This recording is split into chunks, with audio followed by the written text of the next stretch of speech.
রাসূলুল্লাহ সাল্লাল্লাহু আলাইহি ওয়াসাল্লাম বলেন, তিন শ্রেণীর ব্যক্তিরা জান্নাতে প্রবেশ করবে না।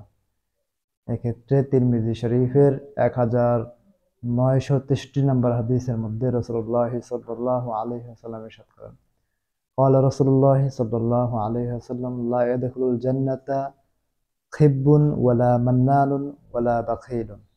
যে রাসূলুল্লাহ সাল্লাল্লাহু আলাইহি ওয়াসাল্লাম বলেন, লা ইয়াদখুলুল জান্নাতা, যে জান্নাতে প্রবেশ করবে না, খিব্বুন, ধোঁকাবাজ। খিব্বুন মানে হচ্ছে ধোঁকাবাজ, যা ধোঁকা দেয় মানুষকে, যারা ধোঁকা দেয় বিক্রির ক্ষেত্রে, কেনাবেচার ক্ষেত্রে, সকলের ক্ষেত্রে মানুষ যারা ধোঁকা দেয়, এক কথায় ধোঁকাবাজেরা জান্নাতে প্রবেশ করবে না। দ্বিতীয়ত হচ্ছে মান্নানুন, যারা দান করে খোঁটা দেয়, মানুষকে দান করে খোঁটা দেয়, এরাও জান্নাতে প্রবেশ করবে না। দান করে বা উপকার করে, এরা কি করে? মানুষকে খোঁটা দেয়।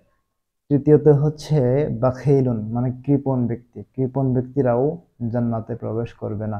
রাসূলুল্লাহ সাল্লাল্লাহু আলাইহি ওয়াসাল্লাম নিষেধ করেছেন। এজন্য আমাদেরকে এই ধোঁকাবাজি থেকে এবং উপকার করে মানুষকে খোঁটা দেওয়া থেকে এবং কৃপণতা থেকে আমাদেরকে আল্লাহ তাআলা মুক্ত রাখেন, এবং আমাদেরকে আমাদের এই ধরনের কাজ থেকে আমাদের আমলকে, ইমানকে আল্লাহ তাআলা হেফাজত করেন। আমিন।